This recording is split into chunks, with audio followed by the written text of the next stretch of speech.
Good afternoon, everybody. Welcome to the RotoPros Afternoon Rundown.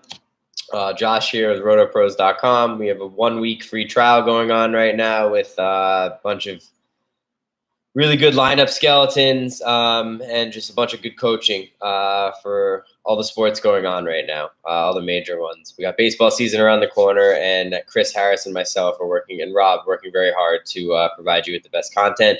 And also, just a little bit of a disclaimer, I thought this was common sense, but obviously it's 12 o'clock right now in the afternoon. Sometimes it's 9 or 10 in the morning when I record this show. Basketball lineup lock for most of us is at 7 p.m.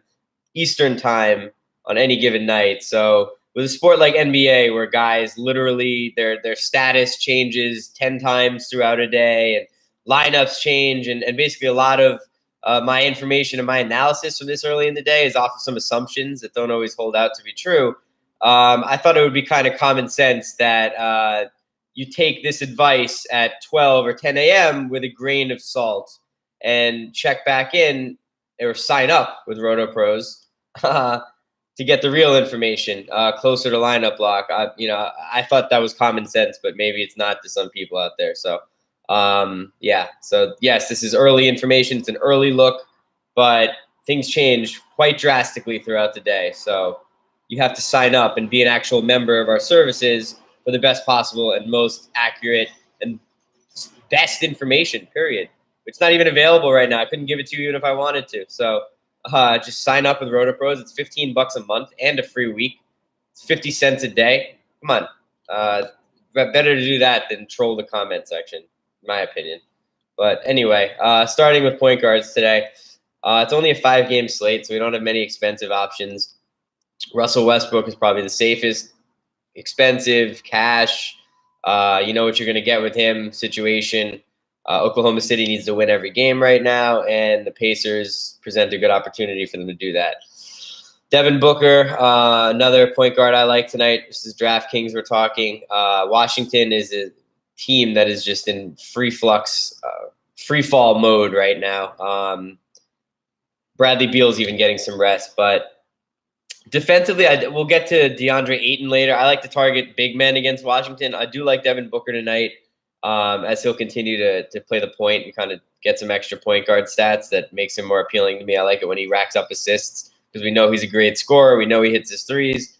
So when he's getting assists too, he's a really, really tough guy to not want to put in your lineup. Damian Lillard, by all sense of the word, should have all the usage in the world tonight.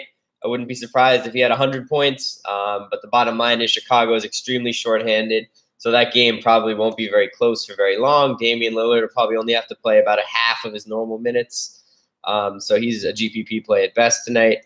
Moving down a little bit, we still have all these injuries with the Bulls. Actually, it looks like Chris Dunn is questionable now, so we'll see how that shakes out, but either way, Levine and Markkanen and Otto Porter are all looking likely to miss out, so Shaq Harrison, Ryan Arcidiacono, some of the same names you've been hearing the last couple of days would be pretty popular cash options. I like Donovan Mitchell a lot. He's below 8K on DraftKings going up against the Lakers. The only problem there is LeBron will probably be rested as it's a back-to-back.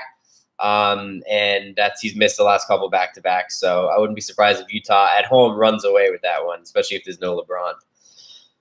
Actually, Levine's questionable now too, so we'll see how that shakes out throughout the day. But I thought these guys were out. But anyway, one guy I also like on DraftKings a lot is Seth Curry. His minutes have been trending upwards very rapidly since McCollum went down, and now Nurkic is down. So we'll get to that, what that means for Enes Kanter later.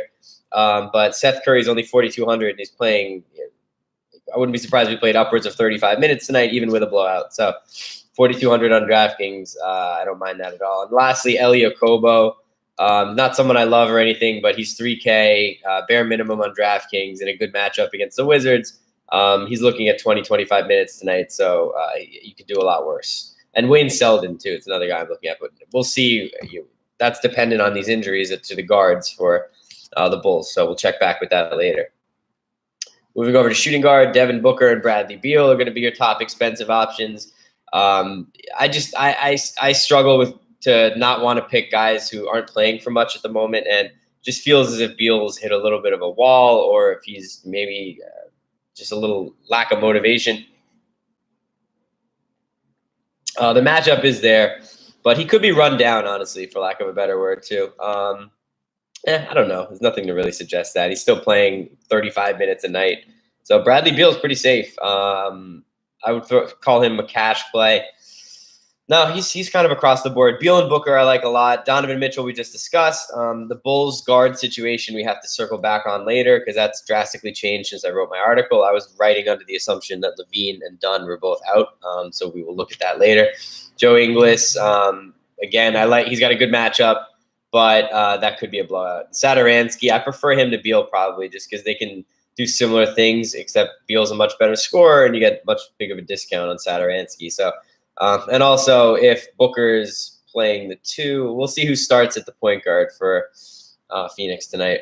It'll probably be Booker, but he may not line up at the 1. He may be at the 2. But whatever, we'll circle back to that. Seth Curry, again, I discussed him. Wes Matthews is another guy down at 4,200, right with Curry, who's definitely in play tonight at the 2 guard. There's not that much value. It's a small slate, so we'll check back to that later. It's the same guys that I just mentioned. Moving over to small forward, Paul George. Again, I don't really like to play him and Russ together because it limits your upside, but I would suggest having one of them in your lineups tonight, especially for cash.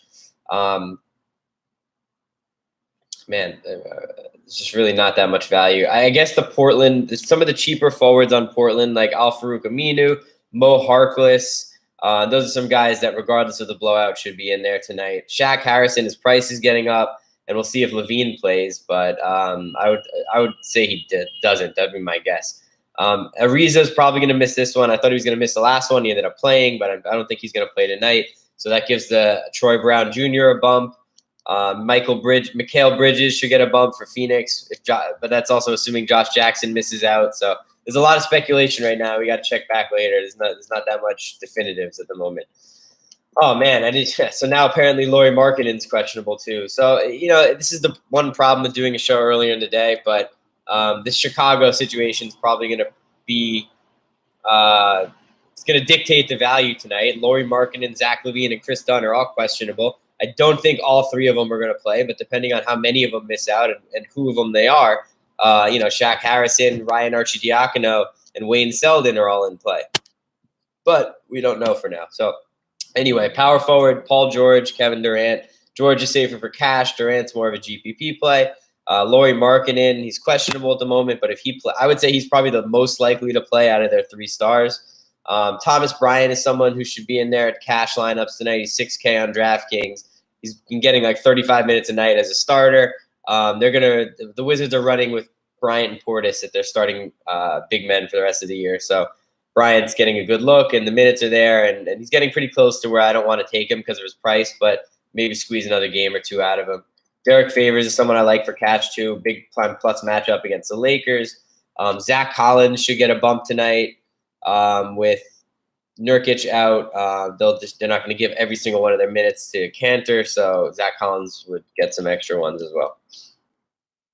And Kuzma, if LeBron's out, I think Kuzma has to get a bit of a bump, even though that's a dangerous game to target. Over to centers, Rudy Gobert and DeAndre Ayton are 2 of my favorite plays on the slate. Gobert has an insanely plus matchup against the Lakers, and he just set the record for the most dunks in the season, so he's going to want to add to that, and he's feeling good at the moment. DeAndre Ayton, I like to target big men against Washington. That's kind of been their Achilles heel at second half of the season, and as we see, people like JaVale McGee are capable of having massive nights against the Wizards, so that bodes well for a younger, more potential DeAndre Ayton. Jonas Valanciunas is getting very expensive, but if Mike Conley is in fact ruled out and Bradley's out, then we've seen what he's capable of when the offense runs through him. So I do like him if those injuries hold true. Steven Adams is a good cash play tonight, and Enes Kanter, both of them down below 5,500. Kanter, he's got a great matchup, and he should slide into the starting role, but that game's going to be a blowout, so we'll see. Maybe he would have done better off the bench.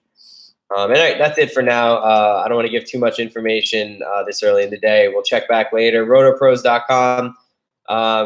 Free trial right now. So if you want to see for yourself, what it means to have some information early in the day from me, and then, later on around 6 o'clock when it's actually a lot more relevant to be in our chat rooms and hear the best possible information from us. That's our product right there. So thank you for listening, and I'll be back soon. Have a good day.